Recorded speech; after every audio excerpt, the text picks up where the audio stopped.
ছোট ছিল, এখন একটু বড় করে তৈরি করা হয়েছে।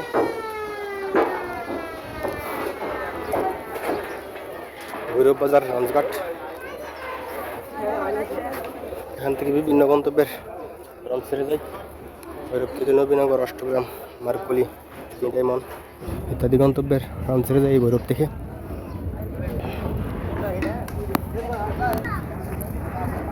তো বন্ধুরা, এটি হলো ভৈরব বাজার লঞ্চঘাট। এই যে দেখতে পাচ্ছেন, এটি সম্প্রসারণের কাজ চলছে।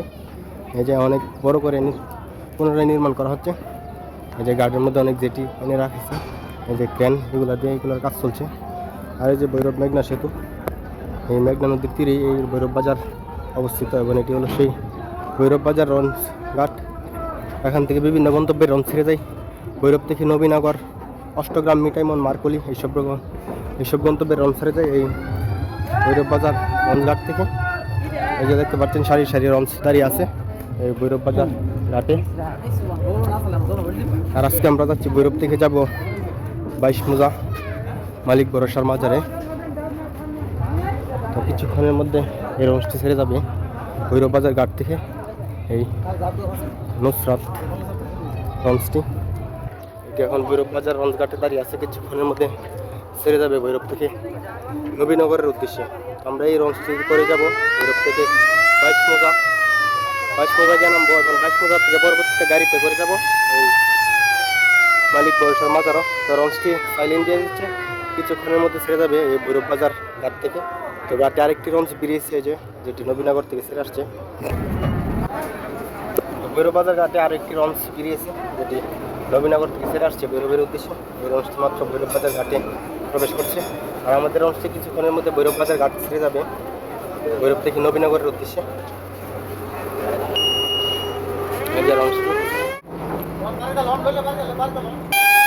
লঞ্চটি 2টাতে এসে ভৈরব বাজার ঘাট ছেড়ে যাচ্ছে। দেখতে পাচ্ছেন, দুপুর 2:30 ভৈরব বাজার ঘাট ছেড়ে যাচ্ছে ভৈরব থেকে নবীনগরের উদ্দেশ্যে।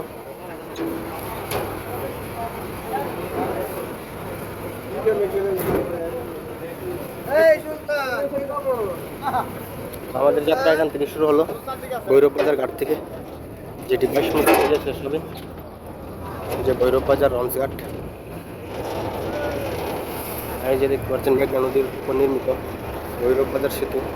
এখানে একসাথে 3টি সেতু রয়েছে, 2টি রেলের সেতু এবং একটি সড়কের সেতু। এর মধ্যে লাল সেতুটি সবচেয়ে পুরনো, যেটি 1937 সালে তৎকালীন ব্রিটিশ সরকার তৈরি করেছিল। আর সাদাটি 2017 সালে বাংলাদেশ ভারতের যৌথ উদ্যানে নির্মিত হয়েছিল। নদীর মধ্যে দেখতে পাচ্ছেন তেলবাহী ট্যাঙ্কার, যেগুলো চট্টগ্রাম থেকে ভৈরব বাজার তেল ডিপোতে তেল নিয়ে আসছে।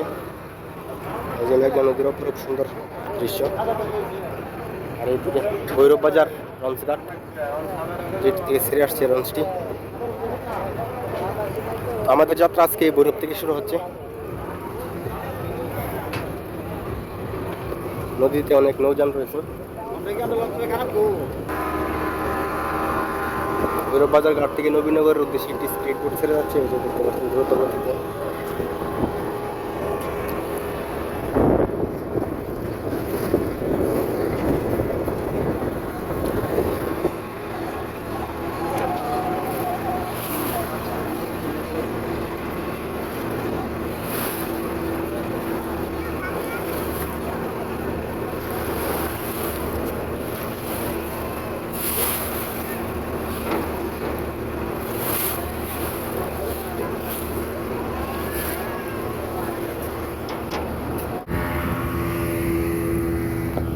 যে পিছন থেকে নদীর অপরূপ সুন্দর দৃশ্য।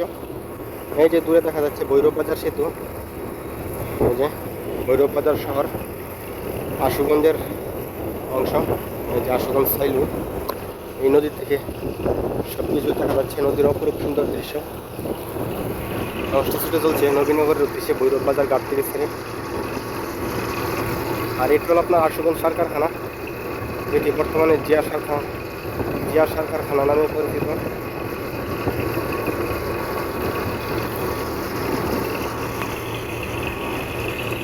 এখানে 3টি জেলার অংশ রয়েছে। এই যে এটি হলো আপনার ভৈরব বাজার শহর, যেটি কিশোরগঞ্জ জেলার অংশ। কিশোরগঞ্জ জেলার ভৈরব বাজার থানা।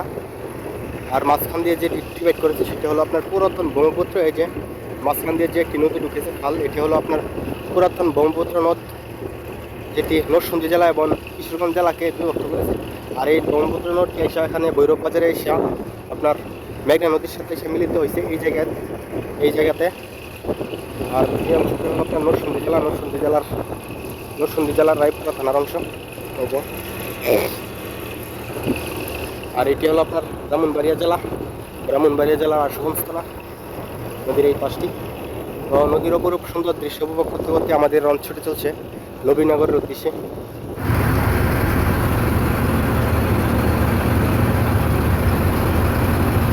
জবগুড়ি নিয়ে এক হাট থেকে অন্য হাটে যাই এই নৌকাগুলো। নদীতে এরকম অনেক নৌযান দেখা যায়, মালামালের এবং যাত্রীবাহী অনেক নৌযান রয়েছে এই মেঘনা নদীতে। আমাদের লঞ্চ ছুটে চলছে। এই যে নদীতে কিন্তু অনেক বাতাস এবং ঢেউ রয়েছে। এই যে ঢেউগুলো আইসা লঞ্চের তুলিতে আইসা ধাক্কা দিচ্ছে। এই যে আমাদের লঞ্চটি খুব বেশি মাঝখান দিয়ে যাচ্ছে না, নদীর কিছুটা কিনারার ঘাটের কাছাকাছি ধরে যাচ্ছে। এই যে দেখতে পাচ্ছেন পাশে একটি উঁচু ভূমি রয়েছে, চর, অনেক সুন্দর দেখতে দেখা যাচ্ছে। নদীতে অনেক গরুবাহী নৌকা যাচ্ছে। এই যে দেখতে পাচ্ছেন এগুলো সম্ভবত 22 মৌজা বাজার থেকে নিয়ে আসছে। আজকে সম্ভবত 22 মৌজা বাজারে সাপ্তাহিক হাট। সেটাকে আপনার গরু ছোট পাথর এই টাইপের গরু নিয়ে যাচ্ছে।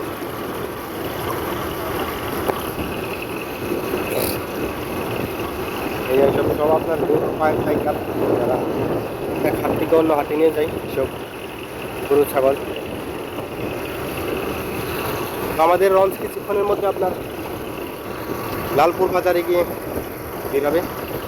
আর এখন যেহেতু বর্ষা মৌসুম শুরু হচ্ছে, নদীতে পানিও বাড়তেছে। এই যে দেখতে পাচ্ছেন আগে পানি আরও কম ছিল, এখন মোটামুটি পানি বাড়তেছে, সামনে আরও বাড়বে, এখন নদী আরও বড় হবে। এখন খুব বেশি বাড়েনি, তবে মোটামুটি বেড়েছে। আপনার বাংলাদেশের সর্ববৃহৎ দীর্ঘতম নদী এই মেঘনা নদী, যেটি একেবারে ভারতের বরাক উপত্যকা থেকে শুরু হয়ে একেবারে বঙ্গোপসাগরে গিয়ে মিশেছে। এই মেঘনা নদীটি বিভিন্ন জায়গায় এই নদীর বিভিন্ন নামে পতিত হয়েছে এবং বিভিন্ন নামে রাখা হয়, এবং অনেকগুলো শাখা নদী এই মেঘনা নদীতে আইসা মিলিত হয়েছে। ব্রহ্মপুত্র নদ, আপনার সিলেটের যে সকল নদীগুলো রয়েছে, কুশিয়ারা, সুরমা, এই সকল নদী আপনার সব এই মেঘনা নদীতে আইসা পতিত হয়েছে। আর এই মেঘনা নদী একেবারে চাঁদপুরে গিয়ে আপনার পদ্মার সাথে মিলিত হয়ে সেখানে পদ্মার জল বয়ে গিয়ে একেবারে মেঘনার সাথে বঙ্গোপসাগরে গিয়ে পতিত হয়ে এই মেঘনা নদী। এটি হলো আপনার বাংলাদেশের দীর্ঘতম অতিক্রমকারী নদী এই মেঘনা নদী। যেটা এই অংশটি এক পাশে কাজ হয়ে আছে, ডান পাশে কাজ হয়ে আছে। রংটি ভৈরবের উদ্দেশ্যে ছুটে যাচ্ছে। এটি নবীনগর থেকে ছেড়ে আসছে ভৈরব সর্বশেষ।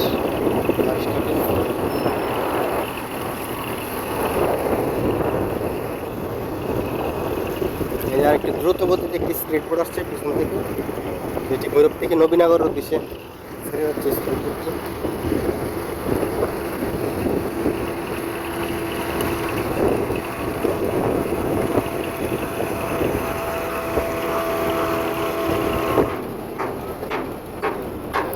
তো লঞ্চটি এখন আশুগঞ্জ লালপুর বাজার ঘাটে গিয়ে প্রবেশ করছে। এই যে দেখতে পাচ্ছেন লালপুর বাজার, এটি আশুগঞ্জ থানার একটি বাজার।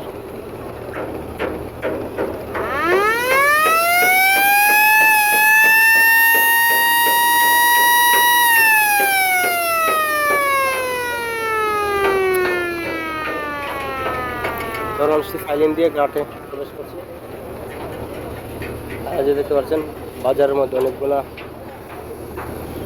নৌকা মেরামত অথবা এই নৌযান মেরামতের অনেকগুলো রডইয়ার্ড রয়েছে, যেগুলোতে অনেক নৌযান মেরামত করা হচ্ছে। এটা হলো আপনার লালপুর বাজার, আশুগঞ্জ থানার লালপুর বাজার। সেই বাজারে সেই বাজারের লঞ্চ থেকে এখন যাত্রা বিরতি। ভৈরব থেকে ছাড়ার পর এটি তার প্রথম যাত্রা বিরতি। এই লালপুর বাজারে লঞ্চটি প্রবেশ করছি।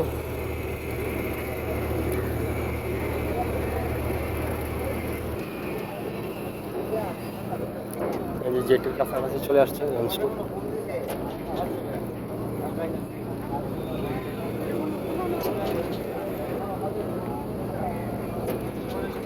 এই লালপুর অনেক বড় একটি বাজার, গ্রামীণ বাজার।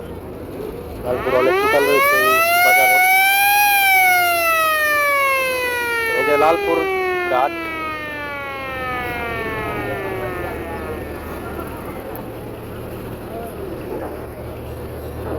এই যে রশি পালাচ্ছে।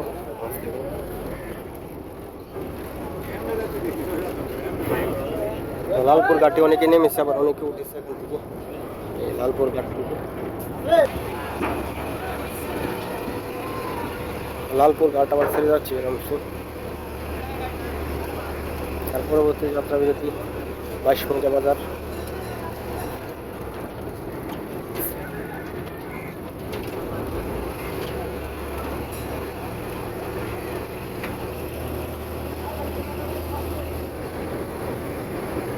লঞ্চটি 22 মৌজা আইসা পৌঁছালো। এই যে 22 মৌজা বাজার যে জেটি ঘাট রয়েছে, সেই জেটি ঘাট এখানে লঞ্চটির যাত্রা বিরতি রয়েছে।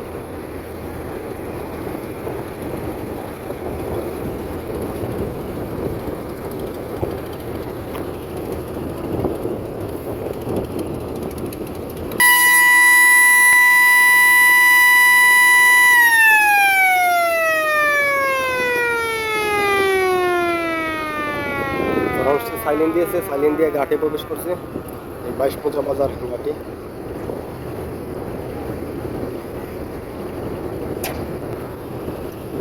ভৈরব থেকে লঞ্চটি 2:30 এসেছিল, এখন 3:30 বাজে। প্রায় 1 ঘন্টা সময় লেগে গেছে ভৈরব থেকে 22 মৌজা আসতে। এই যে 22 মৌজা বাজার লঞ্চ ঘাট। আমরা এখানে নেমে যাবো, এখান থেকে আবার রিক্সা নিবো, রিক্সা নিয়ে যাবো এই বাজারে।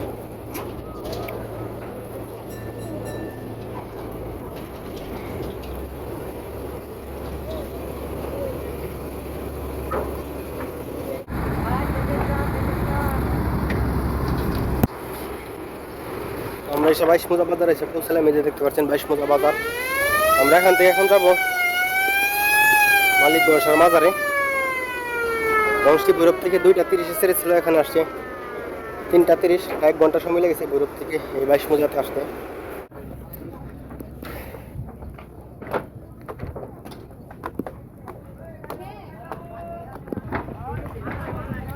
তো এটি হলো আপনার 22 মৌজা বাজার, যেটি নদীর তীরে অবস্থিত, মেঘনা নদীর তীরে।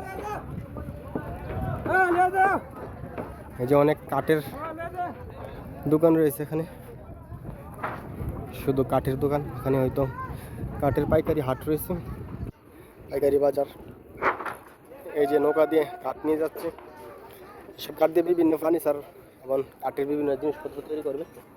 আর এটি হলো আপনার জেটি ঘাট, নবীনগর। আমরা এখন এখান থেকে যাব মালিক ভরসার বাজারে, এখান থেকে গাড়ি নিব। আর এটি হলো আপনার 22 মৌজা বাজার, একেবারে একটি গ্রামীণ বাজার, যেটি নবীনগর থানায় অবস্থিত, ব্রাহ্মণবাড়িয়া জেলার নবীনগর থানা। গাড়িতে উঠেছি বীরগাঁও, যেখানে বাজার অবস্থিত। এটি হলো আপনার 22 মৌজা বাজার। এখান থেকে যাব জনপ্রতি 20 টাকা করে এই মাজারে, অটো দিয়ে যাবো আমরা এখান থেকে।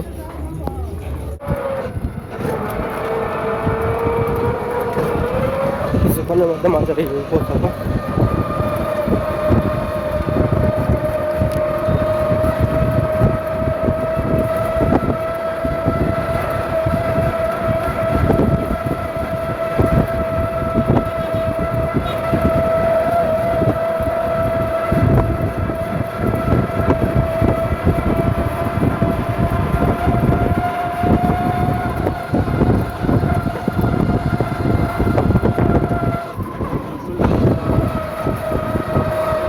খুব সুন্দর গ্রামীণ দৃশ্য।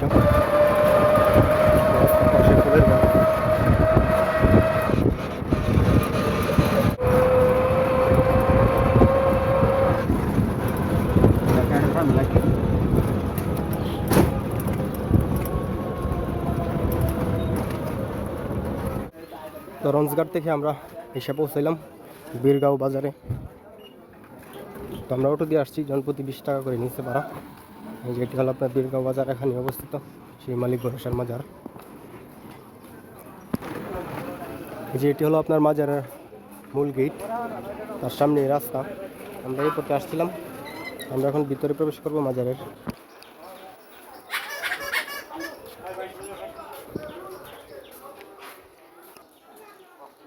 আমরা এখন মাজারের ভিতরে রয়েছি। এই যে দেখতে পাচ্ছেন সেই মালিক ভরসার মাজার, যেটি ব্রাহ্মণবাড়িয়া জেলার নবীনগর থানার বীরগাঁওয়ে অবস্থিত এই মালিক ভরসার মাজারটি। বন্ধুরা, আমরা এখন রয়েছি বীরগাঁও মালিক ভরসার মাজারে। এই যে আমরা মাজারের সামনে দাঁড়িয়ে আছি। তো আপনাদেরকে তার চারপাশটি দেখাবো, ভিতরের অংশ দেখাবো। ভিতরের দৃশ্যটি অনেক সুন্দর। তো এই মাজারের চারপাশ আপনাদেরকে দেখাবো এখন। এই যে এই পাশে কিছু কটেজ বা ঘর বানানো আছে, যেখানে মাজারের ভক্তবৃন্দরা আইসা আশ্রয় নেই। এই যে দেখতে পাচ্ছেন ফুলের বাগানও রয়েছে এই মাজারের ভিতরে।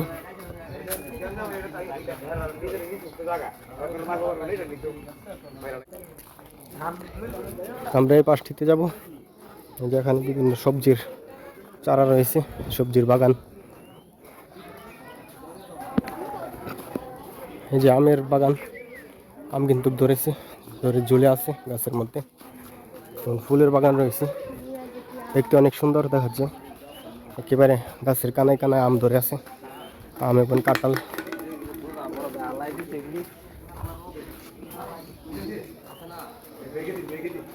যে কাঁঠাল গাছটিতে একেবারে গোড়া থেকে নিয়ে উপর পর্যন্ত কাঁঠাল ধরে আছে।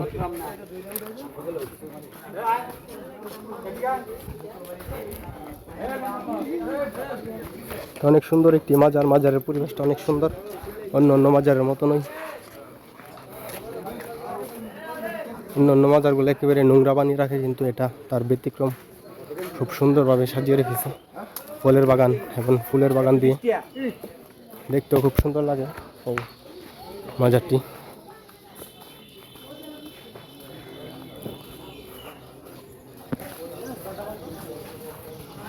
এই যে প্রত্যেকটি গাছে আপনার কাঁঠাল আম ধরে আছে, একেবারে ঝুঁকে ধরে আছে। আমরা মাজারের তার বিপরীত পাশে রয়েছি। যেটা হলো আপনার মাজারের অজুখানা, এখানে অজু করা যায়। আর এটা হযরত খাজা শাহ হাসান সাইয়েদে নুরুল হোসেন আহমেদের মাজার, তার সাথে মালিক ভরসার সেই মাজার। আপনাদেরকে মাজারের চারপাশটি ঘুরে দেখালাম, অনেক সুন্দর একটি পরিবেশ এই মাজারের। আমি বাংলাদেশে অনেক মাজার ঘুরেছি, কিন্তু এরকম সুন্দর পরিপাটি পরিবেশ নিয়ে কোনো মাজার দেখিনি। খুব সুন্দরভাবে সাজিয়েছে এই মাজারের পরিবেশটা। এটি হলো মাজারের প্রবেশ করার ফটক। আমরা এখন রয়েছি বীরগাঁও মালিক ভরসার মাজারে। এই যে দেখতে পাচ্ছেন সেই মাজার। আজকে আপনাদের সাথে ভিডিওর মাধ্যমে শেয়ার করেছি কীভাবে এই মাজারে আসতে হয়, ভৈরব থেকে কীভাবে আসবো, কীভাবে আসতে হয়, সকল কিছু আপনাদের সাথে শেয়ার করেছি। তো আমি এখন রয়েছি এই বীরগাঁওয়ে মালিক ভরসার মাজারে। এই যে দেখতে পাচ্ছেন আমার পিছনে সেই মাজারটা। তো আমি অনেক মাজার ঘুরেছি এবং অনেক জায়গায় গিয়েছি, তো এরকম মাজার কোথাও দেখিনি। এই মাজারটি অনেক সুন্দর এবং পরিপাটি পরিবেশ এই মাজারের, খুব সুন্দর। অন্য মাজার থেকে অনেক ব্যতিক্রম এই মাজারটি। আজকে আপনাদের সাথে এই মালিক ভরসার মাজারের ভিডিও শেয়ার করলাম। আমি ভৈরব থেকে আসছি, ভৈরব থেকে লঞ্চে করে আসছি, কীভাবে ভৈরব থেকে আসতে হয় তার সম্পর্কে ভিডিওতে বলেছি। আজকের পর্ব এখানেই শেষ করছি। দেখা হবে অন্য কোনো পর্বে, অন্য কোথাও, অন্য কিছু নিয়ে। তো সেই পর্যন্ত ভালো থাকুন, সুস্থ থাকুন, আল্লাহ হাফেজ।